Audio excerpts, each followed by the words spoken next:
తండ్రి చేసిన అప్పులకి పిల్లల బాధ్యత ఉంటుందా, పిల్లలు ఆ అప్పు తీర్చాలా అనేది చాలా మంది అడుగుతూ ఉన్నారు. ఎస్, తీర్చాలి. ఎలాంటి సందర్భంలో?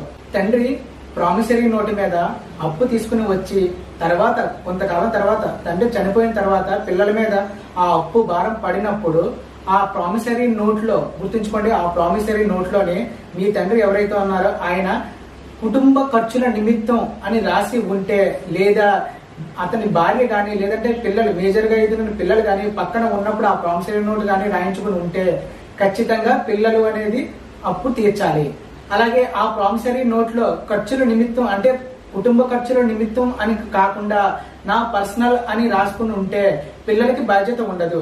ప్రామిసరీ నోట్ లో మాత్రం గుర్తుంచుకోండి, ప్రామిసరీ నోట్ లో కుటుంబ ఖర్చుల నిమిత్తం అని ఉన్నా, లేదు అనుకున్న భార్య కానీ పిల్లలు కానీ పక్కన ఉండగా ప్రామిసరీ నోట్ రాసిన పిల్లలదే బాధ్యత ఉంటుంది. అప్పు తీర్చాల్సిన బాధ్యత.